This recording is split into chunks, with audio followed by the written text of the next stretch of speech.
नमस्कार। न्यूज़ डंका में मैं महेश विचारे आप सभी का स्वागत करता हूं।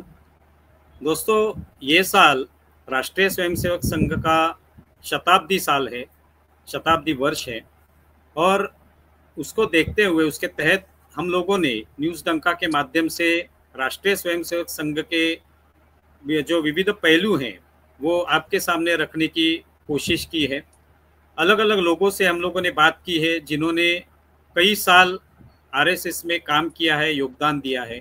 उन लोगों से बात करके राष्ट्रीय स्वयंसेवक संघ की जो ये पहचान है, जो ये सफ़र रहा है उनका 100 सालों का, ये किस तरह से बना, किस तरह से इसका एक बड़े वृक्ष में रूपांतर हुआ, ये जानने की कोशिश हम लोगों ने की। आज हम लोग जो बात कर रहे हैं वो जे नंद कुमार जी से, जो कि संघ के प्रचारक हैं। और आज का जो विषय है वो है दक्षिण भारत में राष्ट्रीय स्वयंसेवक संघ की जो विस्तार हुआ, जिस तरह से ये संघ किस तरह से फैला, वहाँ पे किस तरह से उन्होंने काम किया, उसके बारे में आज जानने की कोशिश हम करेंगे। वास्तविक तौर पर केरला में जो एक प्रमुख राज्य है जहाँ पे हिंदुत्व की एक अलग पहचान है, तो वो उसके बारे में भी हम जानेंगे। नंद कुमार जी, आपका बहुत बहुत स्वागत है न्यूज़ डंका। नमस्कार नमस्कार महेश जी, नमस्कार। नमस्कार। धन्यवाद धन्यवाद। हाँ, धन्यवाद। पहली बात तो आजकल हम लोग देख रहे हैं कि हमारे यानी हम लोगों ने जिन लोगों से बात की, अलग अलग पहलुओं पर हम लोगों ने प्रकाश डालने की कोशिश की। ये जो एक महत्वपूर्ण विषय है कि दक्षिण भारत में राष्ट्रीय स्वयंसेवक संघ की किस तरह से उनका सफ़र रहा है, किस तरह से वहाँ पे उनका एक कहा जाए तो उनका बीजारोपण किस तरह से हुआ, ये जानने की कोशिश हमें करनी है। लेकिन वो तो बड़ा विषय है। आप केरला के बारे में बताइए, केरला में किस तरह से राष्ट्रीय स्वयंसेवक संघ की स्थापना हुई है, उसका जो भी इतिहास है, उसकी पृष्ठभूमि है। नमस्कार। संघ केरल में 1942 में प्रवेश किया है। 1942 मतलब 17 साल के बाद नागपुर में संघ प्रारंभ होकर 17 साल के बाद ही केरल में प्रवेश किया। केरल का जो काम शुरू करने के लिए सही में तात्याराव तेलंग करके एक प्रचारक को ट्रिवांड्रम में भेजा था। बाद का जो केरल का राजधानी बने ट्रिवांड्रम, उस जमाने में ट्रावनकूर था। लगभग उसी समय मलबार में मतलब कालीकट में दत्तोपंत ठेंगड़ी जी को भी भेजा था। पहला शाखा तो लगभग एक ही समय पर ट्रिवांड्रम में तात्याराव तेलंग ने शुरू किया था, लेकिन दत्तोपंत ठेंगड़ी जी के द्वारा शुरू किए हुए कालीकट की शाखा लगातार अभी भी चल रहा है। वही शाखा उस जमाने में जो संघ में आए हुए कार्यकर्ताओं के एक कंटिन्यूटी भी रहा।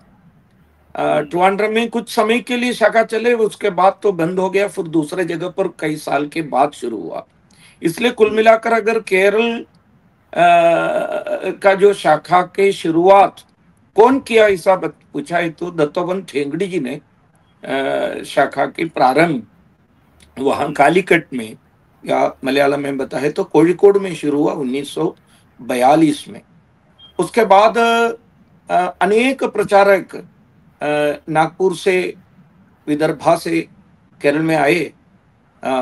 मनोहर देव जी आए हैं, चिंजोलकर जी कोच्चि में आए, मान्य शंकर शास्त्री जी नागपुर से ही वो कालीकट में बाद में ठेंगड़ी जी के बाद आए। ऐसे कई सालों के लिए बाहर से ही प्रचारक आ रहे थे, खास तौर पर नागपुर से, महाराष्ट्र से। और लेकिन 1948 आते आते केरल के प्रचारक, केरल के स्वयंसेवक प्रचारक के स्वरूप में निकलना प्रारंभ हुआ। पी माधव जी इस नाम से जाने माने प्रचारक बने। फिर एक मार्तांड वर्मा, टी.एन. भरत, आर. वेणुगोपाल, ऐसे फर्स्ट बैच प्रचारक संघ में 1947-48 आते आते प्रचारक निकलना भी प्रारंभ किया। और बाद में केरल से ही प्रचारक पूरी तरह से संघ के काम देखने के लिए पर्याप्त संख्या में निकल रहा था। लेकिन पहला प्रांत प्रचारक केरल का जो बने मुंबई के स्वयंसेवक भास्करराव कालंबी केरल के जो प्रांत प्रचारक बने। और भास्करराव कालंबी आपको मालूम होगा बाद में वनवासी कल्याण आश्रम के अखिल भारतीय संगठन मंत्री भी रहे। ऐसे ये है संघ का जो प्रारंभ केरल में जो हुआ, आपका क्वेश्चन का जो मेरा जो। तो 1942 में जब वहाँ पे पहली शाखा बनी या पहला प्रवेश हुआ संघ का, तो उस तरह तभी उस वक्त किस तरह का एक वातावरण था कि संघ की आवश्यकता थी, संघ के सामने कौन से चैलेंजेस थे कि जिसको उन्होंने सॉल्व करने की या उसको सुलझाने की कोशिश की? अगर देखा है तो केरल के जो सामाजिक स्थिति, कास्ट इक्वेशंस, बाकी जो सब, खासतौर पर हिंदू समाज के अंदर के जाति प्रथा 20वीं सदी के शुरुआत में और 19वीं सदी के अंत में केरल का जो स्थिति उस दृष्टि पर बहुत खराब था। ये सब देखकर हिंदू समाज के अंदर के जाति प्रथा, छुआछूत बहुत रैम्बेंट था। ये देखकर ही स्वामी विवेकानंद जी ने, जब उन्होंने केरल का जो दौरा किया था, उस समय उनका अनुभव में आया था केरल के जो जाति प्रथा के बारे में। इसलिए उन्होंने केरल के बाद मदिराशी में जाकर एक स्पीच में एक फेमस बात भी बताया था, केरल एक पागल खाना है, जाति की दृष्टि पर एक पागल खाना, एक लुनाटिक असैलम है। केरलाइट्स, उन्होंने शब्द प्रयोग केरल ऐसा नहीं किया था, मलबारीस ऐसा किया था। उस जमाने में मलबारी कहते थे क्योंकि ब्रिटिश इंडिया मलबार था। What ever it may, he meant Kerala, that Kerala is a lunatic asylum, and also उन्होंने तमिलनाडु के बाकी जगह के लोगों को एक आह्वान भी किया, जब तक इस पागलपन को इन्होंने हल नहीं करते हैं, सोल्व नहीं करते हैं, तब तक बाकी लोग केरल के लोगों को एक प्रकार से सोशली बॉयकॉट करना। उतना दुख आ गया था स्वामी विवेकानंद जी के मन में केरल के जो स्थिति देखकर। लेकिन बाद में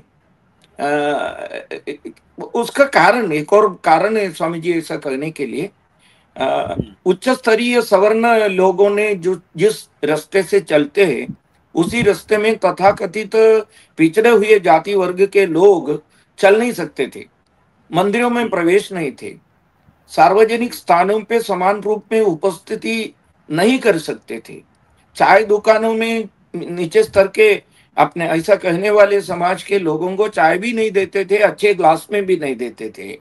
यह स्थिति था।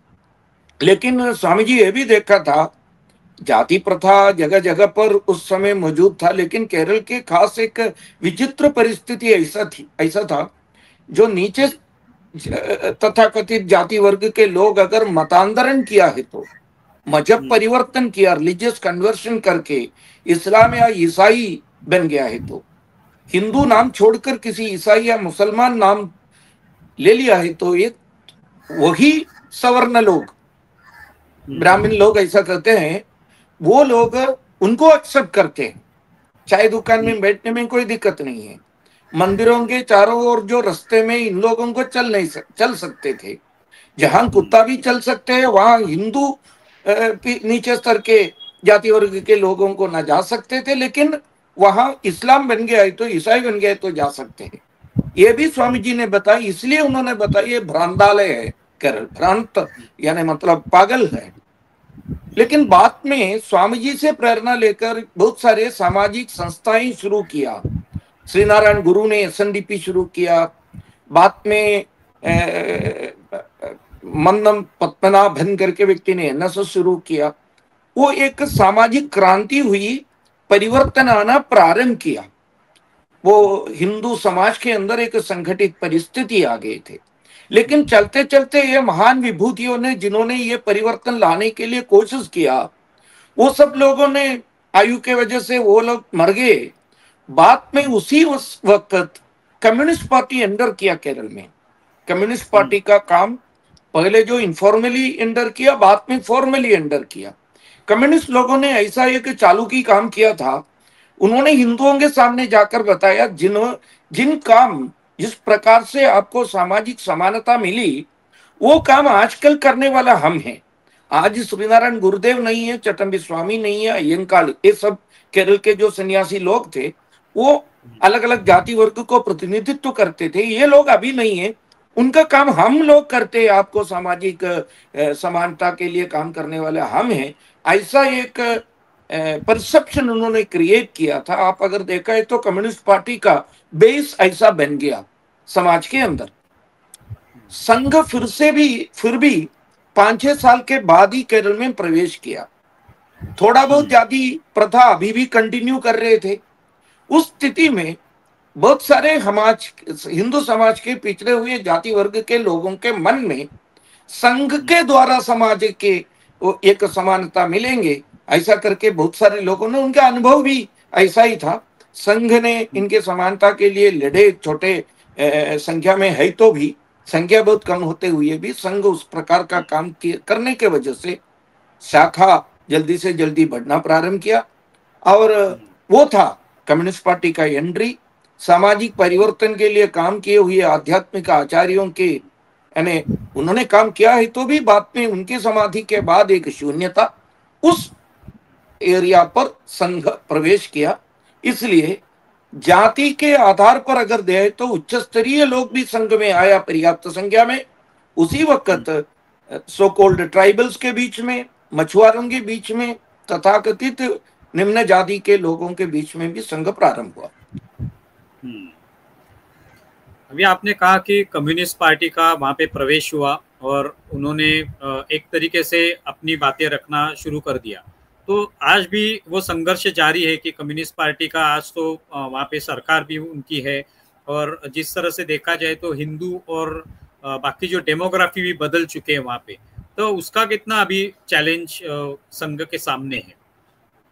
शुरुआत से लेकर अगर देखा है तो कम्युनिस्ट पार्टी वो अभी नहीं है, बहुत पहले जब संघ प्रारंभ हुआ था तब से लेकर कम्युनिस्ट पार्टी के लोगों ने संघ को रोकने के लिए प्रयास करते रहते हैं। शारीरिक संघर्ष भी उस समय भी था।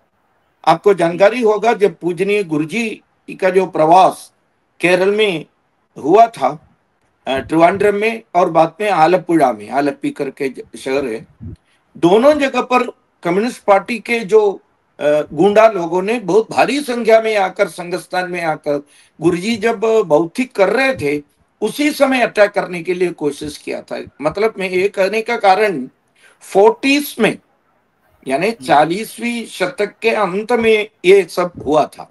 पहला बाण के पहले भी आक्रमण हुआ था।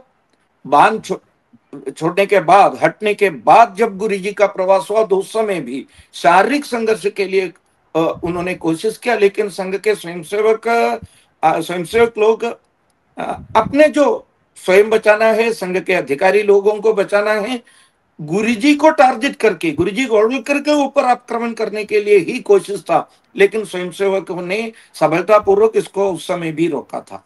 बाद में भी बहुत बार इन्होंने संघ के ऊपर आक्रमण करने के लिए कोशिश किया। 68 में, 68 में संघ के एक वरिष्ठ कार्यकर्ता एर्नाकुलम, कोच्चि जिला के शारीरिक प्रमुख रहे चंद्रशेखर, उनकी हत्या की। वहां से लेकर संघर्ष उन्होंने हमेशा करते रहते थे। इसका मुख्य कारण दो है। एक तो कम्युनिस्ट पार्टी का काम हिंदुओं के बीच में ज्यादा है। मैंने पहले बताया, एक गलत एटमॉस्फेयर, परसेप्शन क्रिएट करते हुए पिछड़े हुए जाति वर्गों के बीच में उन्होंने ऐसा प्रचार किया, हम आपके लिए काम कर रहे हैं। कुछ लोगों को गुमराह करते हुए उन्होंने साथ में रखा था। संघ जब प्रारंभ किया था उस समय उनको लगा हमारा वोट बेस, सोशल बेस संघ के कारण हट जाते हैं हमारे बीच में से, इसलिए उनका जो सोशल बेस को बचाने के लिए संघ को रोकने के लिए प्रयास किया। दूसरा, केरल के पॉलिटिकल कंडीशन आप अगर ठीक तरह से आकलन किया है तो एक बात समझ में आ जाएगा, बाकी किसी प्रांतों में उस प्रकार की स्थिति नहीं है, क्योंकि वहां हमेशा वोटिंग पैटर्न अगर देखा है तो जीतने वाले लोगों को बहुमत मिलते हैं एक वाफर थिन मेजोरिटी, मतलब 1%, 1.5%, नहीं तो ज्यादा से ज्यादा 2% वोटों के बढ़पन, मतलब मेजोरिटी से सत्ता में आते हैं। ये नियंत्रण करते हैं संगठित अल्पसंख्यक जो समाज, मुसलमान और ईसाई। इन लोगों को साथ में रखने के लिए सबसे अच्छा उपाय हिंदुओं के लिए काम करने वाले आरएसएस के ऊपर आक्रमण करना, इसलिए मुसलमान को लगेगा हमारे शत्रु के शत्रु कम्युनिस्ट है, इसलिए पॉलिटिकली इन लोगों को वोट देना है। इसलिए in order to get votes इन्होंने संघ के ऊपर एक पॉलिटिकल स्ट्रैटेजी के रूप में आक्रमण प्रारंभ किया। ये दो। तीसरा भी एक कारण है, खास तौर पर इमरजेंसी के बाद, आपातकाल के बाद संघर्ष का जो रेट इंक्रीज हो गया। आपको मालूम होगा सबसे ज्यादा आक्रमण 77 के बाद हुआ था। इसका एक मुख्य कारण इमरजेंसी के दौरान कम्युनिस्ट पार्टी जो कितना भी दावा करते हैं हम क्रांतिकारी है, हम लोक मत को यानी डेमोक्रेसी को बचाने वाले लोग हैं, लोक नीति को, ये सब करते हुए भी लेकिन इमरजेंसी के कालखंड में उन्होंने बहुत कम लड़ा इमरजेंसी के खिलाफ। देवर इन हैंड इन ग्लव एग्रीमेंट में था इंदिरा गांधी के साथ। समाज के सम्मुख खास तौर पर युवा लोगों के मन में कम्युनिस्ट पार्टी एक डरपोक ऑर्गेनाइजेशन है, लोकतंत्र के लिए लड़ने वाला लोग नहीं है। इमरजेंसी के कालखंड में उन्होंने बिल्कुल नहीं किया कुछ, लेकिन केवल संघ और जनसंघ ने किया। इसके वजह से 77 के बाद के जो कालखंड अगर एनालाइज किया है तो संघ का काम एकदम बढ़ रहा था। बिकॉज मैंने जो बताया, युवा लोगों के आकर्षण, खास तौर पर कम्युनिस्ट पार्टी छोड़कर युवा लोग संघ में आना प्रारंभ किया। दूसरे प्रकार से बताए तो संघ का एक असेंडिंग, ऊपर जाने का, ऊपर मतलब संघ के वृद्धि का कालखंड था और कम्युनिस्ट पार्टी का लुप्त यानी कम्युनिस्ट पार्टी का नीचे जाने का जो एक ग्राफ शुरू हो गया था। वहां से स्वयं रक्षा के लिए और संघ को संघ के वृद्धि से रोकने के लिए एक पॉलिटिकल स्ट्रैटेजी, मैं बता रहा हूं एक राजनीतिक साजिश के रूप में उन्होंने संघर्ष प्रारंभ किया। मतलब तीन कारण है इसमें। एक तो उनका स्वयं का बेस नष्ट हो रहा था, दूसरा उन्होंने इस्लामिक फोर्सेस को, ईसाई फोर्सेस को अपीस करने के लिए तुष्टीकरण, और तीसरा 77 के बाद उनका ग्राफ जीते जाना प्रारंभ किया। वहां से स्वयं बचने के लिए यह संघर्ष प्रारंभ किया था। अभी लेकिन एक और बात मैं बताना चाहता हूं, एक बात, उसके बाद 7-8 साल पहले सभी को पता होगा कम्युनिस्ट पार्टी का इस प्रकार का रेड टेरर, लाल आतंक के खिलाफ संघ और समविचारी संगठन सब मिलकर, केवल केरल में नहीं है, केरल के बाहर महाराष्ट्र सहित, दिल्ली सहित सभी जगह हमने बहुत ज्यादा प्रचार किया रेट्रो सिटी के खिलाफ। रेड टेरर सिटी, इसका शॉर्ट फॉर्म ऐसा हमने कॉइन किया, रेट्रो सिटी। ये टेरर करने वाले लोग हैं, लाल आतंक के लोग हैं। ये प्रचार के वजह से कम्युनिस्ट पार्टी अभी बहुत पीछे गया। शारीरिक संघर्ष आज के तारीख में न के बराबर है। अभी आपने शारीरिक संघर्ष की बात की, तो ये संघर्ष बहुत साल चला और इसमें बहुत सारे हिंदुत्ववादी नेता रहेंगे, जो कार्यकर्ता रहेंगे, उनको मारा गया, लेकिन उससे भी उभर कर संघ ने बहुत काम किया है। अब तक तो जब 1942 का आपने उल्लेख किया, तभी से लेकर आज तक संघ का बहुत बड़ा विस्तार वहां पे हुआ है। तो ये जो बलिदान लोगों ने दिया, हिंदुत्ववादी लोगों ने दिया, आरएसएस के लोगों ने दिया, उसके बारे में कुछ बताइए कि किस तरह से उन्होंने ये संघर्ष किया। देखिए, मैंने कुल मिलाकर इसका कारण हेतु सब बताया था। उन्होंने, उनका आक्रमण का एक ही तरीका होता है, संगठित होकर संघ शाखा के ऊपर आक्रमण करते हैं, नहीं तो फिर स्वयंसेवक अकेला चलने के समय रात के अंधेरे में आक्रमण करने का तरीका है। कुल मिलाकर अभी मेरे मोटे तौर पर 350 के आसपास स्वयंसेवक संघ परिवार के लोगों की हत्या कम्युनिस्ट लोगों ने किया है। लगभग उतने ही लोग अपंग भी हो गया है। अभी अभी राज्यसभा में राष्ट्रपति के जो नॉमिनेशन के कारण आए हुए सदानंदन मास्टर, ऐसा एक व्यक्ति है, दोनों पैर उनका जो कट करके फेंक दिया था। कल उनके जो आक्रमण करने वाले लोगों को अंत में आफ्टर 31 ईयर्स, आपको अंदाजा कर सकते हैं, 31 साल उन्होंने बाहर था, अभी उनको सुप्रीम कोर्ट में अंत में उनका जो सजा पक्का कर दिया और जेल में जाना पड़ा। मेरे कहने का मतलब 300 350 के आसपास स्वयंसेवकों की हत्या की और उतने ही लोगों अपंग हो गया और गलत केसेस में, क्रिमिनल केसेस में फंसा के लगभग 200-250 लोग जेल में भी है। केवल हत्या किए हुए लोगों के परिवार अनाथ हुआ ऐसा नहीं है। कुल मिलाकर मैंने जो अंदाजा आपको बताया 750 750 के आसपास परिवार अनाथ हो गया कम्युनिस्ट आतंक के कारण। संघ के लोग इस प्रकार के आतंक के कारण अनाथ हुए परिवार को देखभाल करने का व्यवस्था भी संघ के लोगों ने जगह जगह पर किया। सबसे ज्यादा कन्नूर जिला में इसके लिए अलग व्यवस्था भी है। केस को देखने के लिए, परिवार देखने के लिए सब प्रकार के व्यवस्था भी संघ ने किया है। और संघर्ष करने के लिए बॉम्ब का उपयोग करते हैं, चाकू का उपयोग करते हैं, बहुत सारे जो बातें हैं। इसका ज्यादा विस्तार से बताना है क्या या कि तो वो भी बता सकते हैं।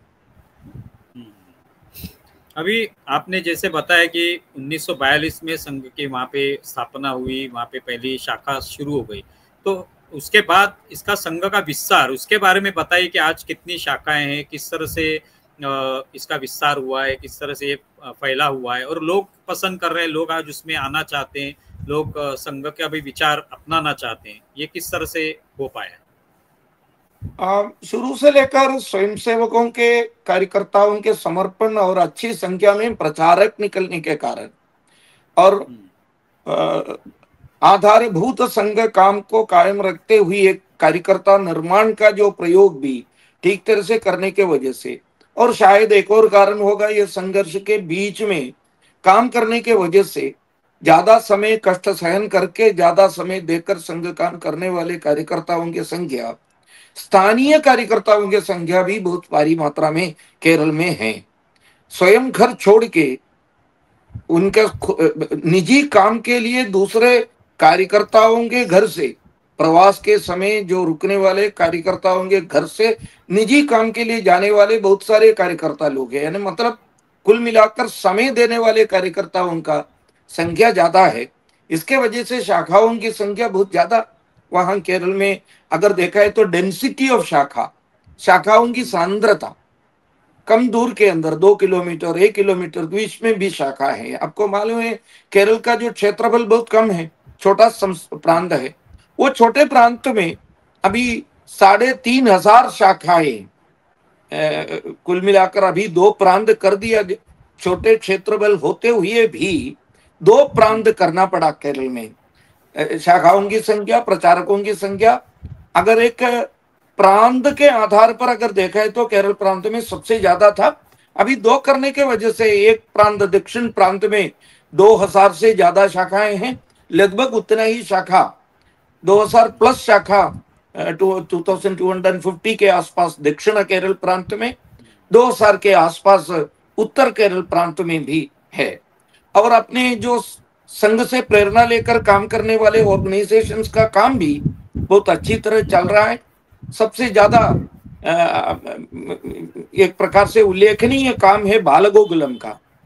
छोटे बच्चों के संस्कार ये ठीक करने का एक बहुत अच्छा प्रयोग केरल में प्रारंभ हुआ।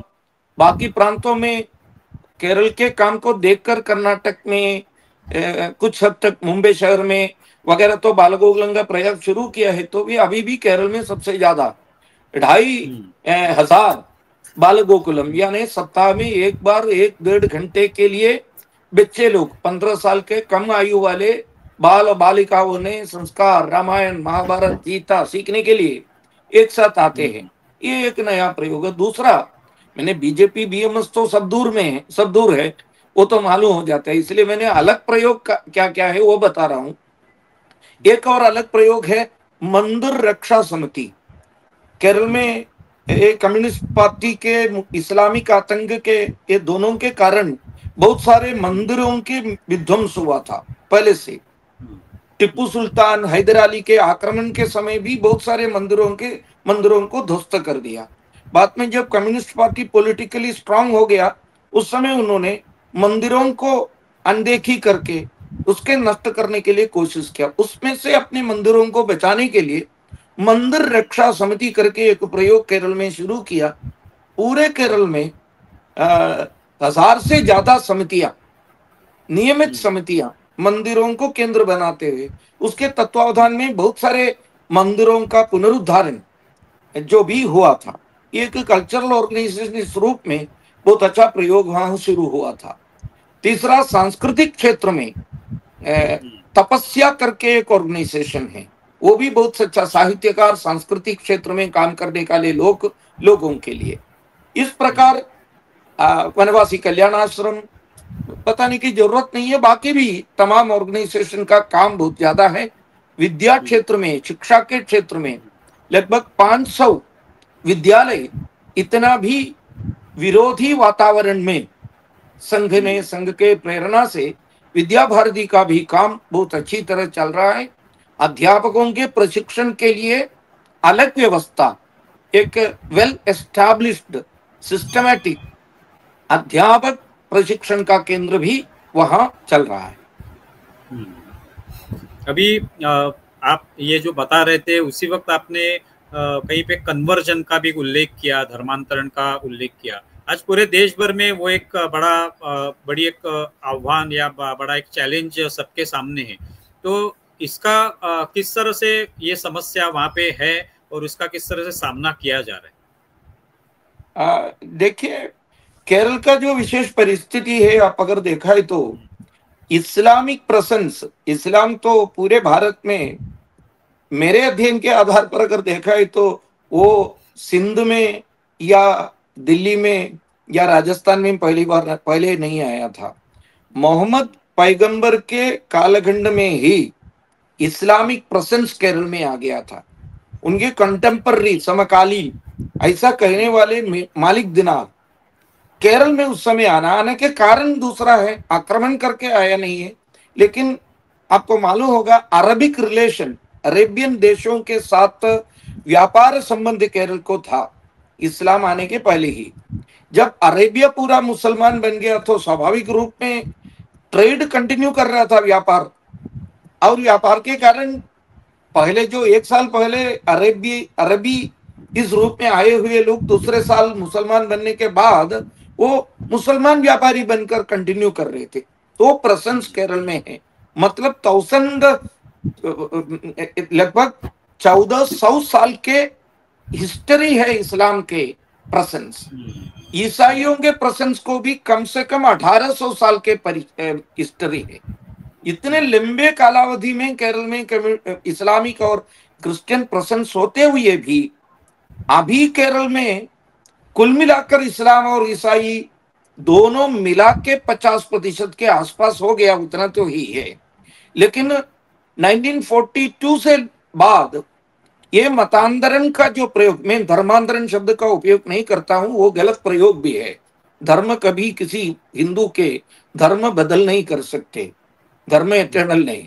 इसलिए मेरा कृपा करके जर्नलिस्ट लोगों का भी मेरा निवेदन ये है, वो मतांतरण है, नहीं तो रिलीजियस कन्वर्शन, क्योंकि वो अंग्रेजी शब्द का सही भारतीय भाषा में ट्रांसलेट कर नहीं सकते। राजीव मल्होत्रा जी जो कहते हैं ना, अनट्रांसलेटेबल है कन्वर्शन शब्द, कारण भारत के अंदर इसको कोई रिलेवेंस ही नहीं है, इसलिए हम कभी किसी को कन्वर्ट नहीं करते। ठीक है, वो दूसरा विषय है। रिलीजन का ही बोल सकते हैं, रिलीजन नहीं को मतांतरण कर सकते, मजहब परिवर्तन कर सकते, रिलीजियस कन्वर्शन कर सकते।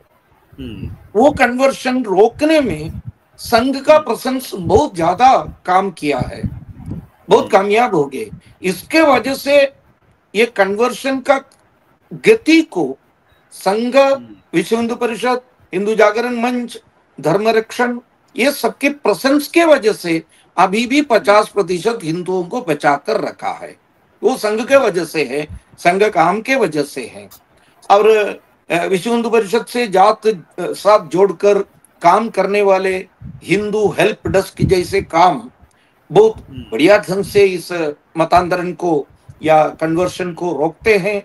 और दूसरा भी बहुत सारे संस्थाएं संघ से प्रेरणा लेकर, हिंदुत्व के प्रेरणा लेकर करते, आर्ष विद्या समाज जैसे संस्था काम करते हैं।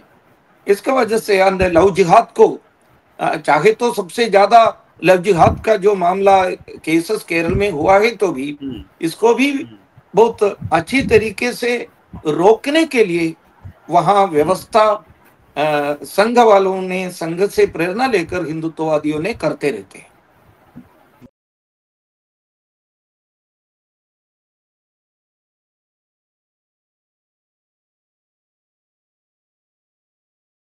आमचा व्हिडिओ जास्तीत जास्त लाईक करा, शेअर करा आणि आमचे YouTube चॅनल सबस्क्राईब करा. धन्यवाद.